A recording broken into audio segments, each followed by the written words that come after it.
Señor, abre mis labios y mi boca proclamará tu palabra. El tema para hoy es ríos de agua viva. Bienvenido sea usted, hermano y hermana, a esta nueva entrega donde vamos a escuchar la palabra de Dios por medio de las Sagradas Escrituras y el magisterio de la Iglesia. El encargado de trasladar ese mensaje es su servidor.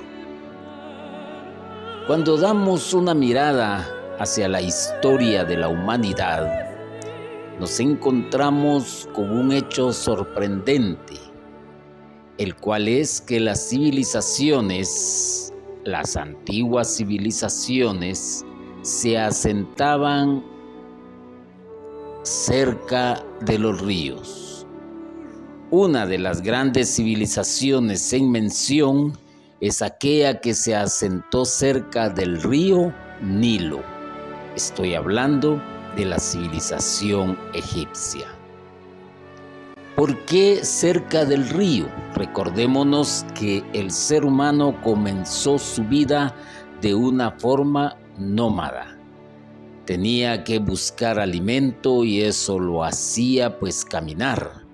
Y difícilmente se estacionaba hasta que comenzó a acampar, pero lo empezó a hacer cerca de un lago o cerca de los ríos, en conclusión cerca del agua, por una sencilla razón, porque el agua de una u otra manera significaba sobrevivencia.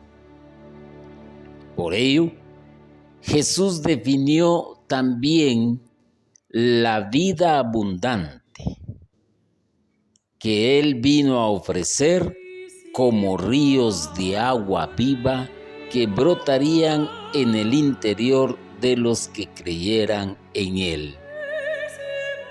Lectura tomada del Evangelio según San Juan, capítulo 7, versículos 37 y 38. Jesús definió entonces vida abundante. Y claro, cuando el pueblo egipcio se asentó cerca del río Nilo, su vida empezó a ser abundante.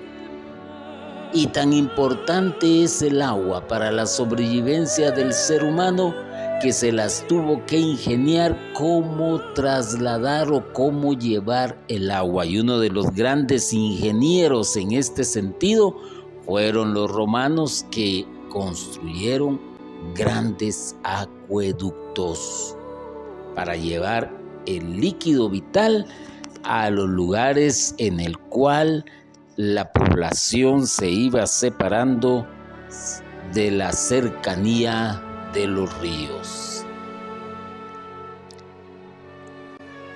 Es importante entonces conocer o recordar, más bien dicho, que el cuerpo humano también está formado en gran parte por agua y que la tierra también tiene un contenido bastante alto de agua, o sea que el agua es vida. Y Jesús trae a relación eso. Uno de los teólogos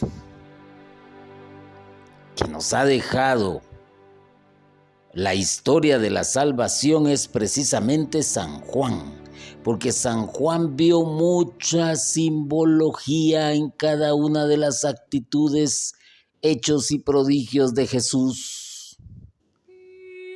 Y nos explica que cuando Jesús habló de esos ríos de agua viva, se refería al Espíritu Santo que recibirían los que creyeran en Jesús.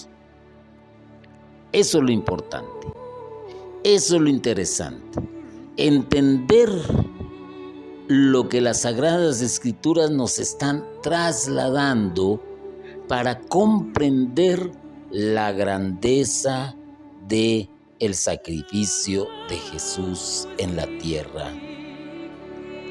Él no decía abiertamente las cosas, sino las decía veladamente para que las entendieran a aquellos que el Espíritu quería que lo entendieran. Y San Juan en el Evangelio pues ya no lo deja prácticamente como quien dice descifrado. Ya no hay un velo, el velo ha caído. Y entonces nos deja una traducción de ese lenguaje. Y él entendió muy bien que se refería al Espíritu Santo que recibirían los creyentes, los que creyeran en Jesús. El Catecismo de la Iglesia Católica también nos da un dato interesante o una explicación sobre lo que significa el agua. Si usted tiene su catecismo y lo abre en el numeral 694, se va a encontrar con que el agua es el simbolismo, es el significado de la acción del Espíritu Santo en el bautismo. ¿Con qué es bautizado el niño? ¿Con qué es bautizado el catecúmeno? Es bautizado con agua, porque el agua es vida en abundancia.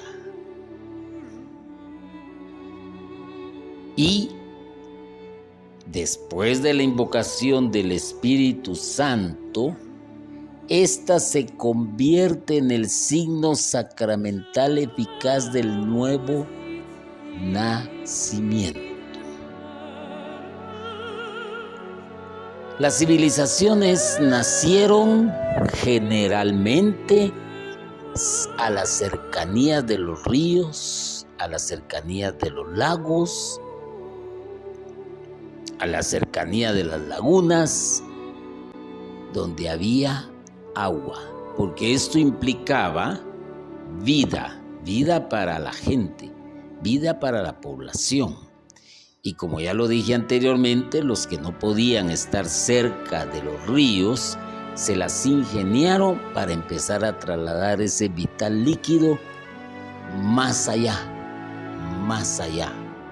Lea usted un poco de historia de la humanidad y se va a dar cuenta. San Juan nos explica entonces a qué se refería esta de ríos de agua viva, y el Catecismo de la Iglesia nos da también la explicación de que el agua se convierte en un signo sacramental que es eficaz del nuevo nacimiento. Nace. ¿Por qué? Porque la persona recibe el agua, recibe entonces algo que lo va a hacer vivir eternamente. Del mismo modo que la gestación de nuestro primer nacimiento se hace en el agua, así el agua bautismal significa realmente que nuestro nacimiento a la vida divina se nos da en el Espíritu Santo. ¿Dónde se gesta la vida en el vientre de la madre? Pues se gesta en una bolsa de agua. Se sabe que cuando ya el bebé está próximo a nacer, se oye algo muy interesante como una particularidad del lenguaje que dice ha roto fuente. ¿Qué es lo que sale? Agua. En medicina le llamaremos por su nombre, pero en el lenguaje coloquial es agua, y por eso el catecismo nos dice: la gestación de nuestro primer nacimiento se hace en el agua, y la gestación del segundo nacimiento se hace también en el agua, porque esto nos da ya la vida divina. ¿Por medio de qué? Por medio del Espíritu Santo. Y entonces, bautizados en un solo Espíritu, también hemos bebido de un solo Espíritu. ¿Se entiende entonces?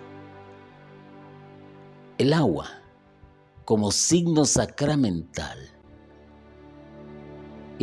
procede de un mismo Espíritu, y todos hemos bebido de ese Espíritu, o sea, de esa agua. El Espíritu es pues también personalmente el agua viva que brota de Cristo crucificado, como de su manantial, y en que en nosotros brota en vida eterna. Muy interesante, muy bien explicado también. Por eso, cuando el soldado traspasa el costado de de Jesús crucificado, brota de su costado derecho agua, como símbolo de un manantial.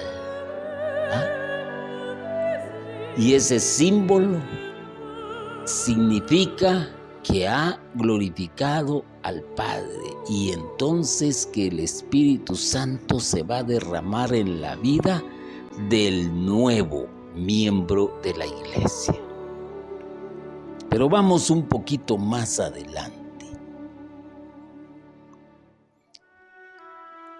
La Virgen María no puede faltar en muchas de las explicaciones de las cátedras, de la formación, de la evangelización que se transmite por medio de los miembros de la iglesia, ya que ella pues es un ejemplo de creyente, es por excelencia creyente.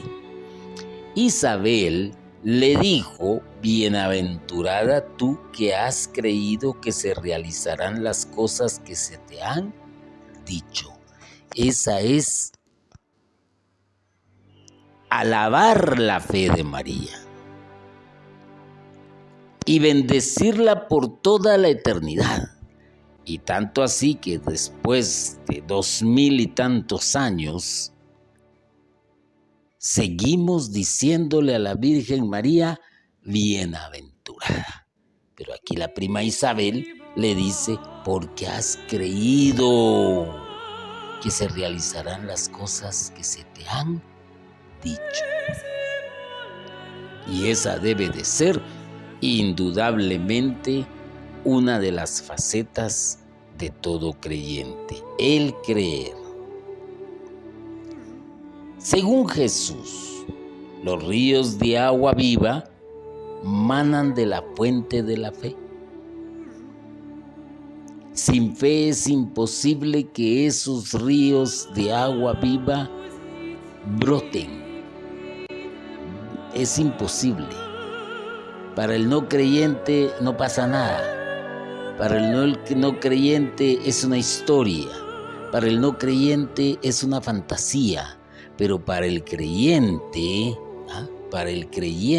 en ese sentido, manarán ríos de agua viva. Y María, la Virgen María,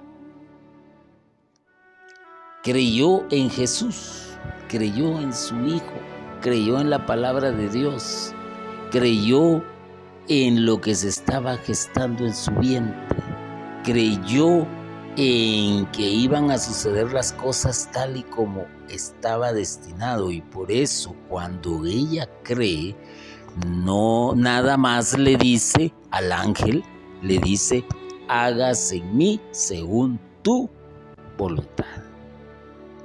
He aquí la esclava del Señor.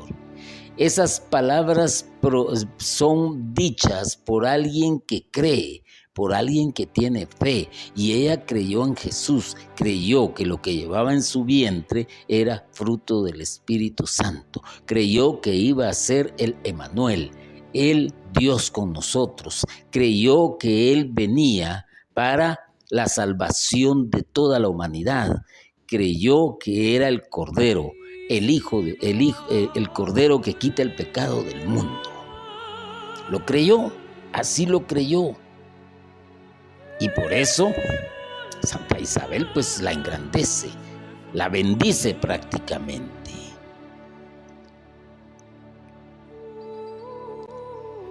Nadie mejor que ella, que la Virgen María, estuvo en todo tiempo guardando sus palabras, las palabras de Jesús, en su corazón y meditándolas.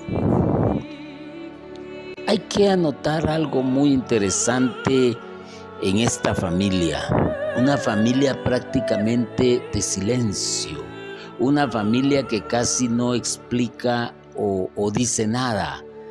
San José, por ejemplo, no se oye, llamémosle así en las Sagradas Escrituras, que diga algo.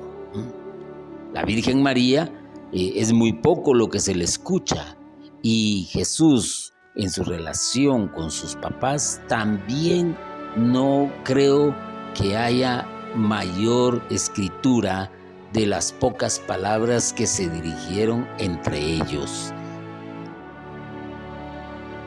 Y no podemos creer que así fue, que eran mudos, que no se comunicaban, que no se hablaban. No, definitivamente que sí. Y por eso María, sabiendo quién era su hijo, ella guardaba sus palabras en su corazón y las meditaba. Ella fue aprendiendo de Jesús en cierto sentido, en el sentido espiritual, en el sentido de la divinidad. Ella fue aprendiendo de Él y las guardaba en su corazón y las meditaba.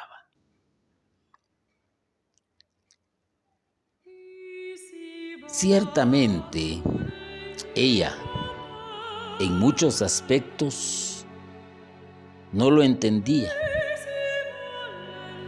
pero continuaba creyendo en Él. Es que el lenguaje de Jesús ha haber sido muy complicado. Póngase usted a pensar de la siguiente manera. Usted tiene a su hijo o a su hija estudiando en la universidad, especializándose en alguna profesión. Se está profesionalizando.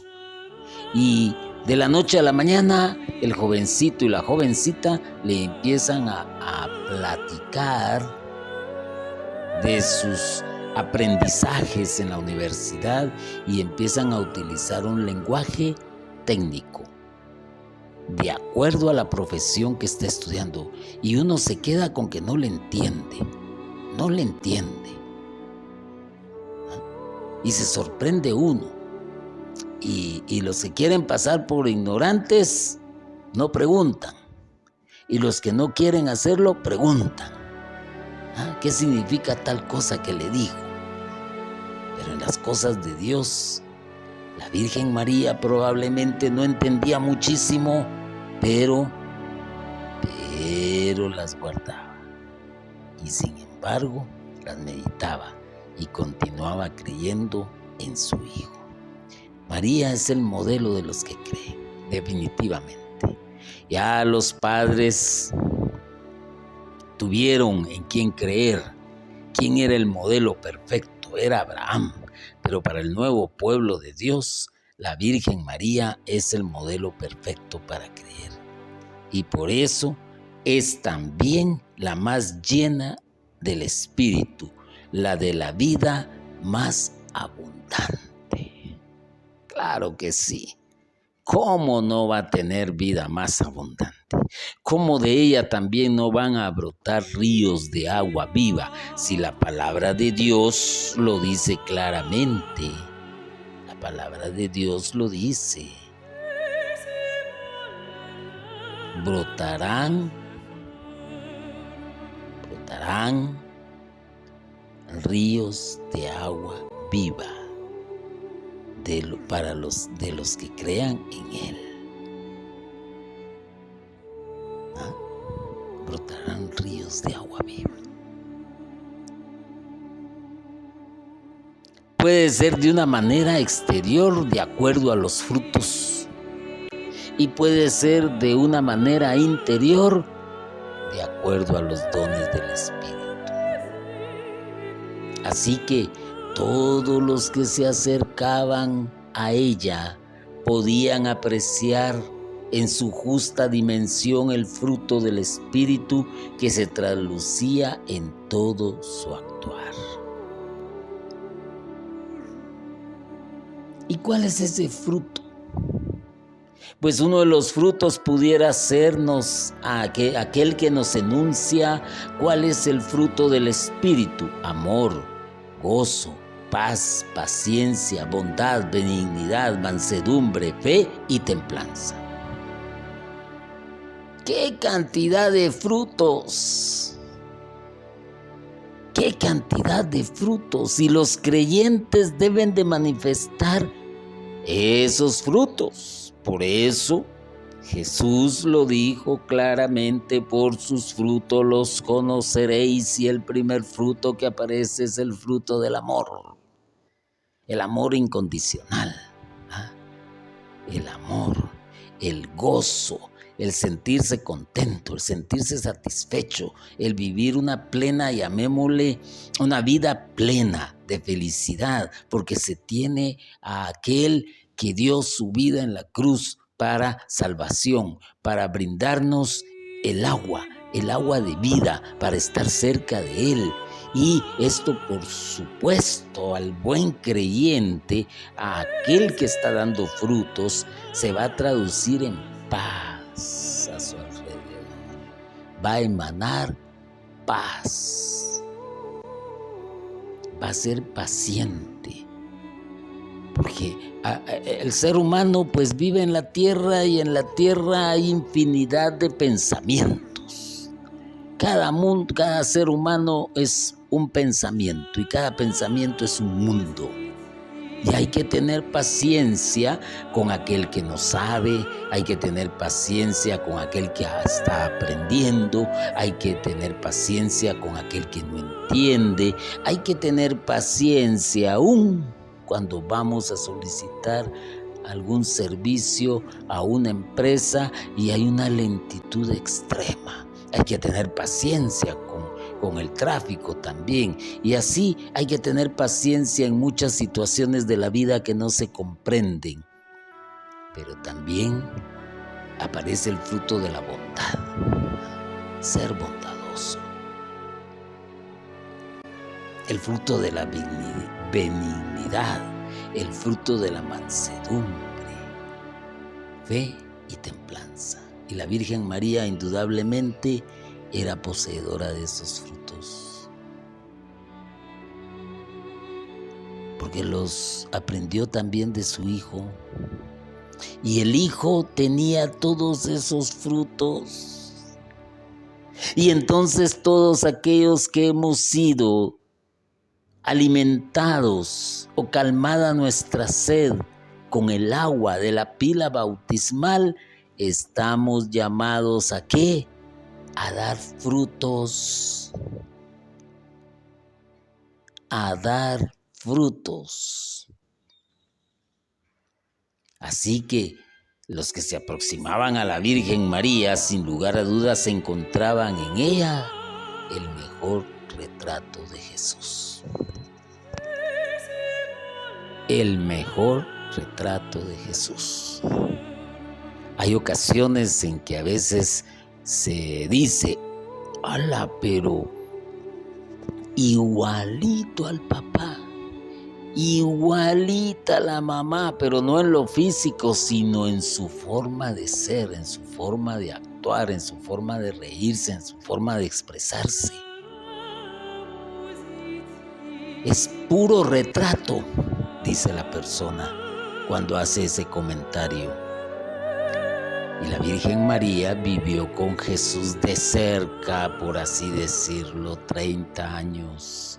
Y en esos 30 años le aprendió lo que usted no tiene idea, lo conoció, y estamos hablando del Hijo de Dios.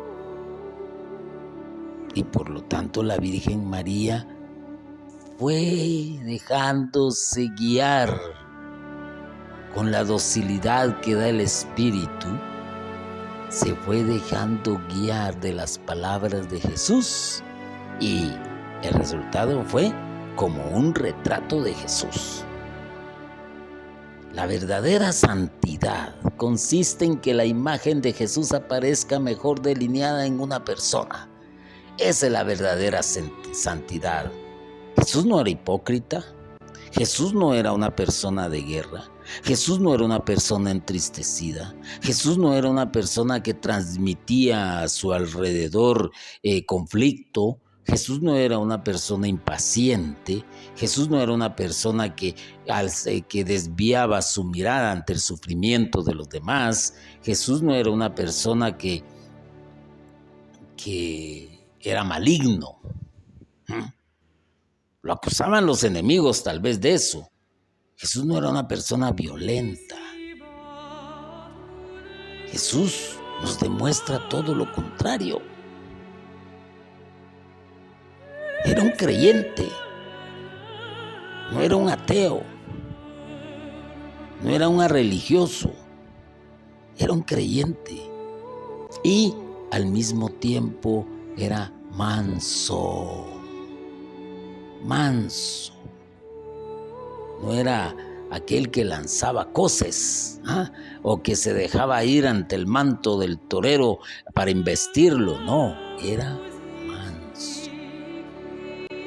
Y también sabía contenerse ante las situaciones, ante los ataques, ante los venenos que los demás le tiraban. Y cuando un cristiano empieza a parecerse a Jesús, empieza a que esa imagen de Jesús también se vea en él, entonces podemos decir que es el mejor retrato de Jesús. Así lo pudiéramos decir. Ahora, ¿qué retrato es el que ven en ti, pues? Y no tengo necesidad de dar una explicación o de decirlo, porque tú sabes muy bien qué es lo que la persona te ha dicho de frente.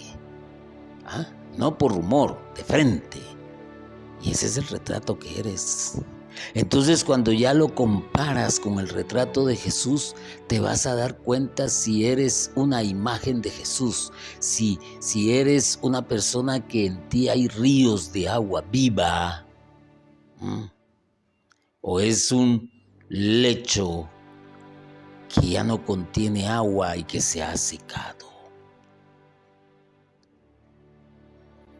Hay que hacer aquí también una aclaración. María, la Virgen María, no solo desde el punto de vista físico se parecía a su hijo, sino también desde el punto de vista espiritual. ¿Y por qué digo desde el punto de vista físico? Pongamos atención a esto, porque de una u otra manera y genéticamente hablando, la Virgen María también aportó los cromosomas necesarios para la formación en su vientre del Hijo de Dios. Y entonces tenía que haber alguna semejanza física. Y vuelvo al ejemplo de los hijos con los papás, cuando dicen, ay, cómo se parece, igualito, la misma nariz, la misma boca, miren, las cejas igual que las de la mamá. Esos son rasgos físicos. Pero a nosotros no nos importa lo físico, sino que nos importa lo espiritual. Eso es lo que nos importa.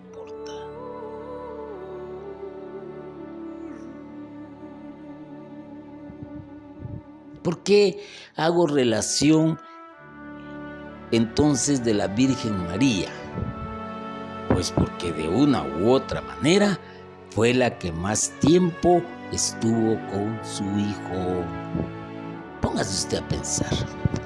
Jesús empieza su vida pública aproximadamente a los 30 años.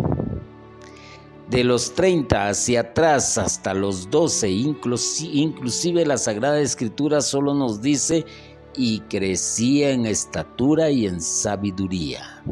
Ahí se queda. ¿Qué pasó durante su juventud? ¿Qué pasó durante su adolescencia? No lo sabemos. No lo sabemos. Y es peligroso elucubrar. Es peligroso. Pero quien sí pasó mucho tiempo con Jesús fue María. Y partiendo de esto, ¿cuánto tiempo pasaron los apóstoles con él? O los llamados discípulos, 3 años. Y después de que resucitó, 40 días. En 3 años probablemente se llegue a conocer a una persona, pero difícilmente vas a hacer un retrato vivo de esa persona. Es cierto, se va a aprender. Quizás se tomen ciertas características, se imitan, por así decirlo, porque es una imitación. Se imitan. Una forma de hablar, un gesto, una pose, qué sé yo. Pero, quien realmente vivió mucho tiempo con Jesús fue la Virgen María, la mamá, en pocas palabras. Y Jesús aprendió mucho de ella, y ella aprendió mucho de Jesús. Hay una doble vía. Padre aprende del Hijo, el Hijo aprende del Padre. La madre aprende del Hijo, el Hijo aprende de la madre. Es una relación, cuando hay una buena relación, por supuesto. Y los demás empiezan a florecer, a empezar a dar imagen de Cristo, el aroma de Cristo, hasta que reciben el Espíritu Santo. Antes no nos equivoquemos. Por eso la iglesia, que es sabia y que nos ha ido trasladando esta enseñanza desde mucho tiempo atrás, estamos diciendo que nos propone a la Virgen María como la cristiana por excelencia. Y al decir la cristiana por excelencia, estoy diciendo, y la iglesia está diciendo, la mejor imitadora de Jesús. Y ya dije por qué. Ya no voy a abundar en ello. Lo que nos enseña que el Evangelio de Jesús no es solo teoría, sino que puede ser vida, que puede ser vivido, que puede ser un nuevo estilo de vida. Es interesante a veces escuchar a las personas ante lo que dicen grandes influencers, ante lo que dicen grandes coach, ante lo que dicen grandes cantantes de música X. Los quieren imitar en casi todo, hasta en la forma de peinarse, en la forma de vestirse. Pobrecitos los que los imitan, porque esto lo hacen en una forma propiamente artística. Pero si usted analiza la vida después del escenario de esta gente, se va a quedar sorprendido y hasta se va a sentir defraudado. En cambio, Jesús se mantuvo siempre igual. Y la Virgen María nos demuestra con su actitud, con su forma de ser, con lo poco que nos traslada las Sagradas Escrituras acerca de ella, pero que es suficiente, que el Evangelio puede hacerse vida. Y esa vida del Evangelio se va a traducir en vida en abundancia. Se va a traducir en ríos de agua viva que van a brotar también de usted, que van a brotar de a los creyentes. Y es una vida abundante. Es un río caudaloso. Así se debe de entender, así se debe de interpretar. Así que en la Virgen María se puede apreciar lo que significa que una criatura se deje llenar por el Espíritu Santo y se deje conducir por Él para que se realice en su totalidad el plan de Dios.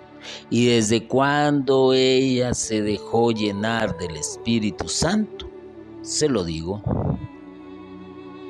cuando concibe al Hijo por obra del Espíritu Santo.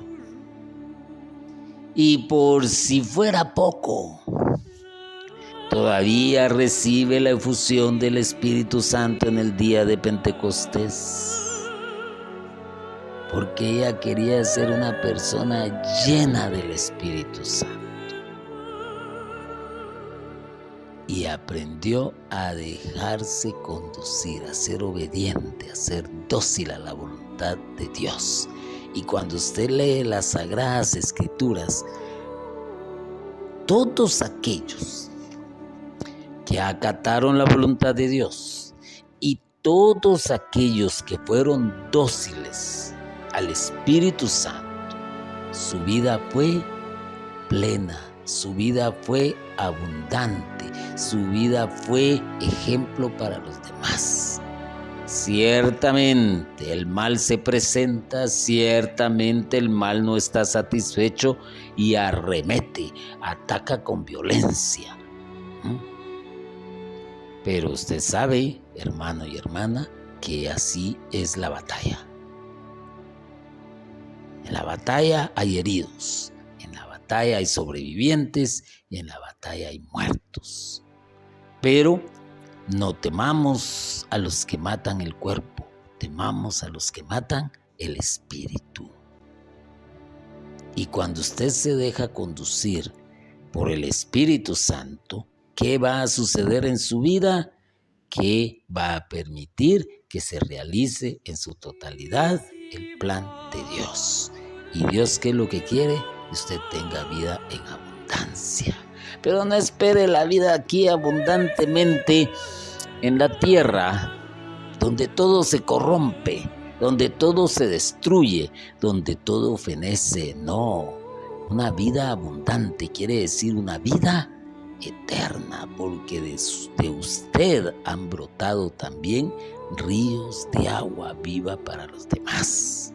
Y estas palabras que yo le estoy trasladando a usted en este momento, oyente, es río de agua viva, que si las asimila, que si las reflexiona, que si las medita,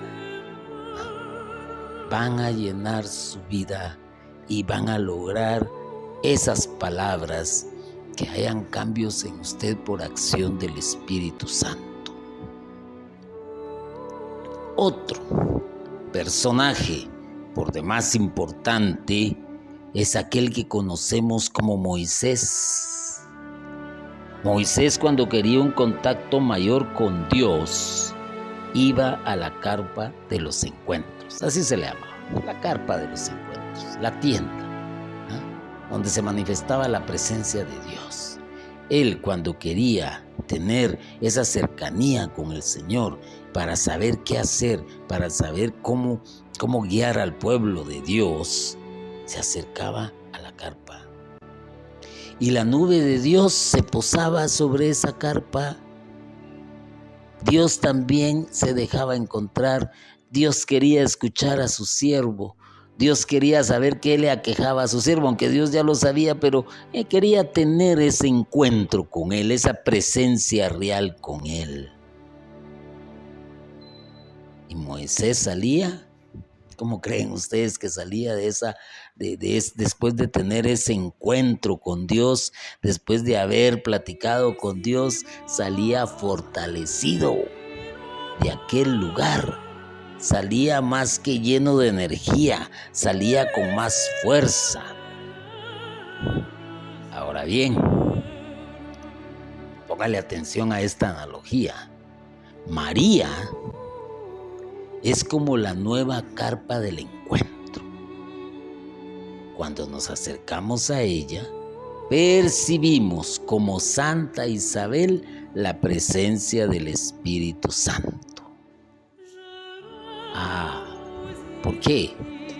Porque es cierto, la carpa del encuentro ya no fue más.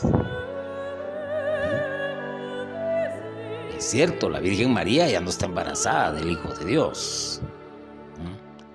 Pero, póngale atención a esto. Ella era la carpa del encuentro. En esa carpa del encuentro se posó la nube del Espíritu Santo.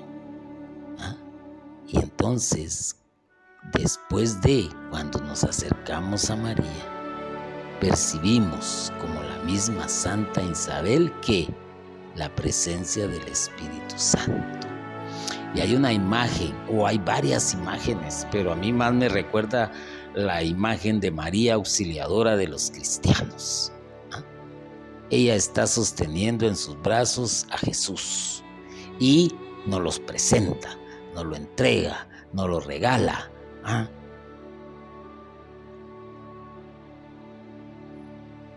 ¿Para qué?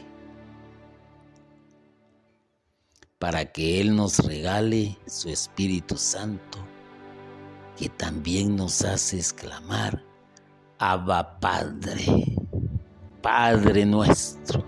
Reconocerlo como el Salvador, reconocerlo como el Alfa y el Omega, reconocerlo como el principio y el fin, reconocerlo como el Cordero de Dios que quita el pecado del mundo, reconocerlo como el Mesías, reconocerlo como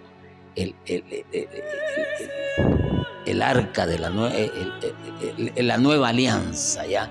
Reconocerlo como el pan bajado del cielo, reconocerlo como la roca viva de salvación. Eso es por acción del Espíritu Santo que nos hace exclamar todo eso. Caso contrario, no lo vas a poder hacer. Y si lo dices porque te lo sabes de memoria, pero no lo sientes en tu corazón, discúlpame, pero eso se le llama hipocresía. Así que cuando nos acercamos a la Virgen María, cuando tú te acercas a la Virgen María, sabemos algo muy importante, que también allí no faltará el vino. Pero ojo, para que no falte ese vino, hay algo muy importante que hacer. Y es: hagan lo que Él les diga. Escuchen lo que Él dice.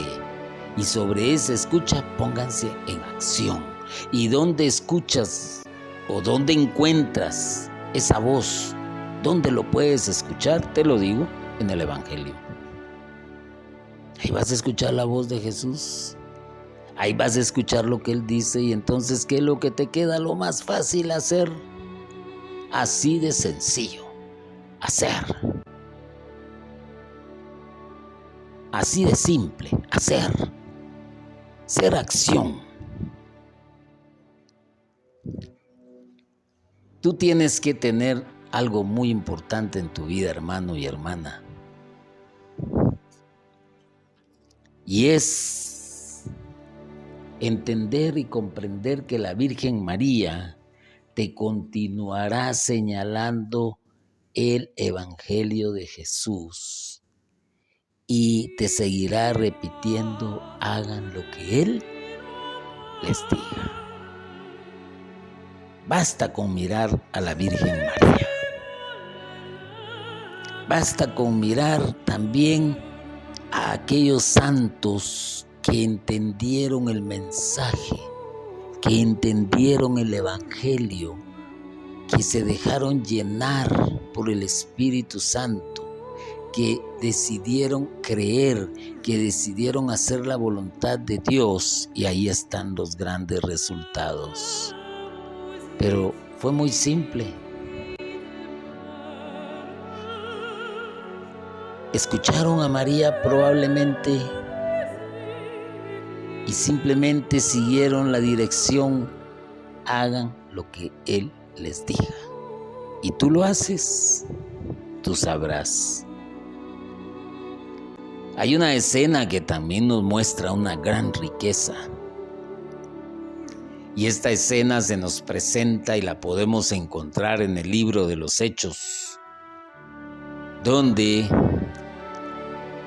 aparece la Virgen María en medio de los apóstoles y discípulos, en oración, esperando la promesa del Padre. Orando.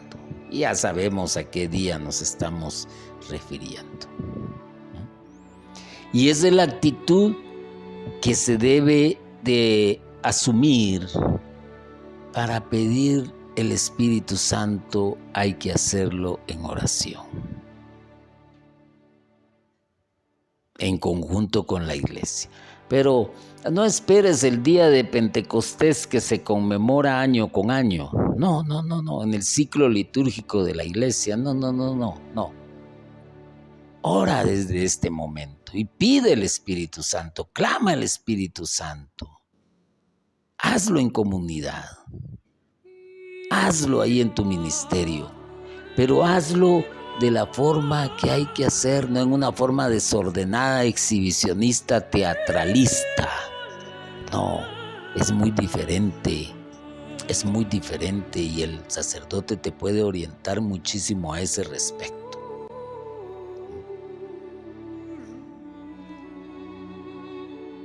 Cada uno de nosotros, al igual que la Virgen María, ya ha tenido, por así decirlo, ese adelanto del Pentecostés.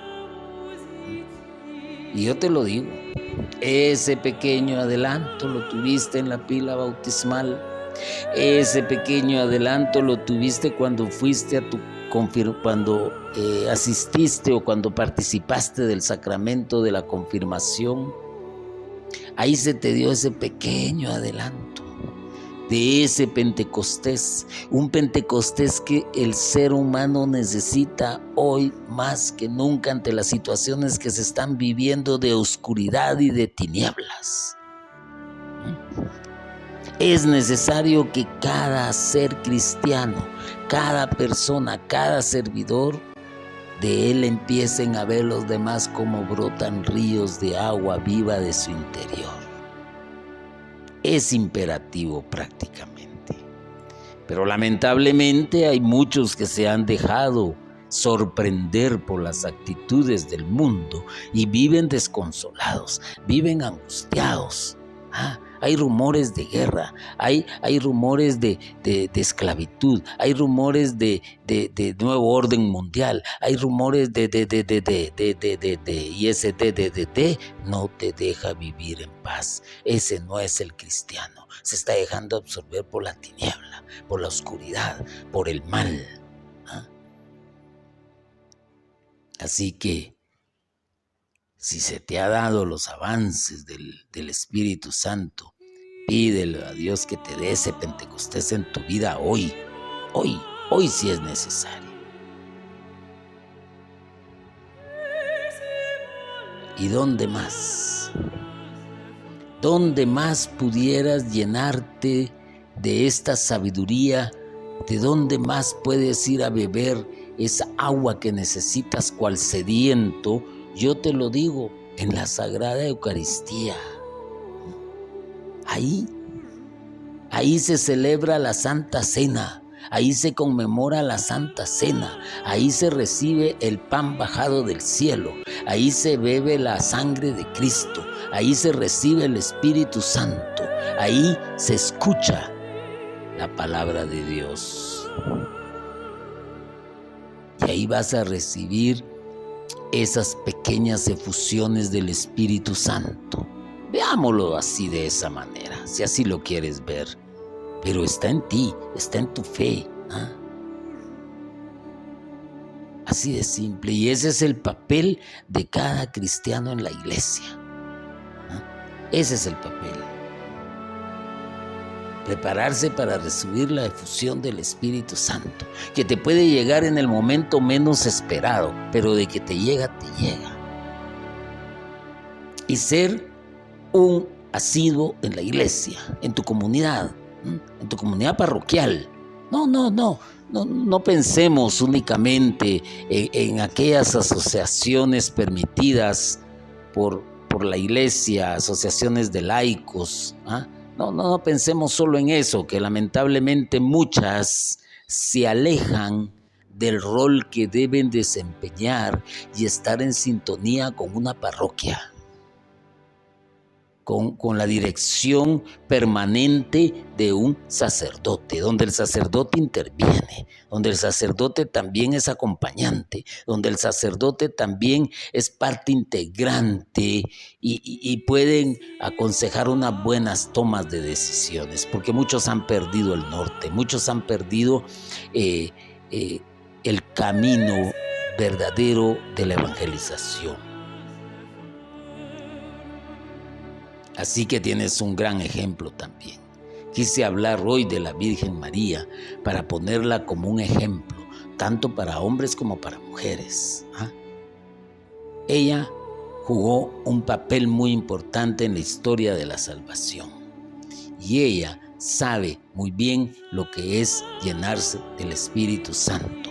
Y conociendo y entendiendo a la Virgen María, vamos a entender también cómo podemos llenarnos del Espíritu Santo, aquel que nos acompaña en nuestra oración y que nos ayuda a preparar el camino para que recibamos nuevas efusiones del Espíritu Santo, para preparar el camino de otros, para enseñarles dónde está Jesús.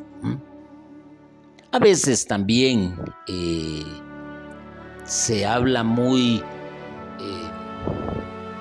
románticamente acerca de la Virgen María, hasta se le dan atributos que no,